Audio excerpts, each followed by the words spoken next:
Assalamualaikum warahmatullahi wabarakatuh. Apa kabar anak-anak sekalian? Kita berjumpa kembali di DB TV, TV-nya edukasi. Pada pertemuan kita kali ini kita akan membahas masih di materi ekonomi kelas 10 bersama saya Mary Merliana di KD 3.6 dengan submateri yang kedua tentang sistem pembayaran. Adapun tujuan dari pembelajaran kita kali ini adalah kalian harus menguasai 3 sub yang paling penting dalam materi yang akan saya sampaikan. Yang pertama mengenai konsep pengertian dari sistem pembayaran, yang kedua adalah komponen dari sistem pembayaran, dan yang ketiga adalah peran dari sistem pembayaran. Oke, tanpa berlama-lama, mari kita simak penjelasan saya berikut ini. Yang pertama mengenai konsep dari sistem pembayaran. Oke, sistem pembayaran ini apa sih?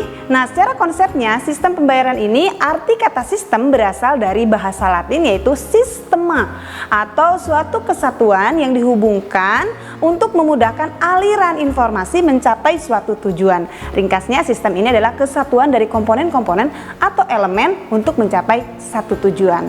Sedangkan pembayaran itu berarti perbuatan atau cara untuk membayar sesuatu. Nah, maka kita gabungkan pembayaran dengan sistem menjadi sistem pembayaran. Sistem pembayaran secara singkat diartikan sebagai sistem yang berkaitan dengan pemindahan sejumlah nilai uang dari satu pihak ke pihak yang lainnya.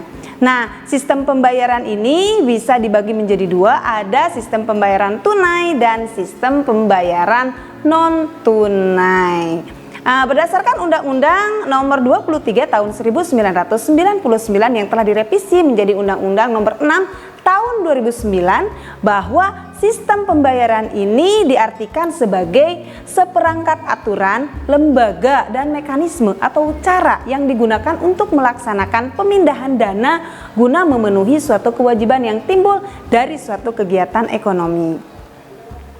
Komponen-komponen yang membentuk sistem pembayaran ini dibagi menjadi 4, diantaranya adalah yang pertama alat pembayaran, yang kedua sistem pembayarannya apakah tunai ataukah non tunai, yang ketiga lembaga yang memproses sistem pembayaran tersebut, dan yang keempat saluran-saluran pembayaran, bisa berupa mesin ATM, bisa berupa teller input, bisa berupa internet, mobile banking, phone banking, dan sebagainya.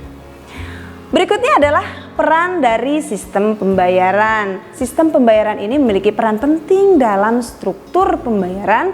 Di antaranya yang pertama adalah untuk menjamin kelancaran pasar sebagai tempat terjadinya transaksi ekonomi.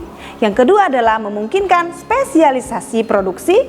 Yang ketiga adalah menentukan seberapa efisiennya transaksi dilakukan dan diselesaikan. Yang keempat, mempengaruhi tingkat dan laju pertumbuhan ekonomi. Yang kelima adalah elemen penting dalam infrastruktur keuangan. Yang keenam, sebagai channel utama transaksi kebijakan moneter.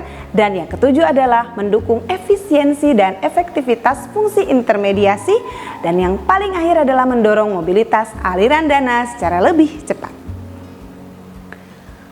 Nah, itu mengenai konsep sistem pembayaran, mulai dari pengertian pembayaran, sistemnya, kemudian digabungkan menurut undang-undang, serta peran dari sistem pembayaran tersebut.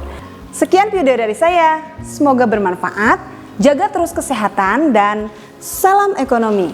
Wassalamualaikum warahmatullahi wabarakatuh. Semangat!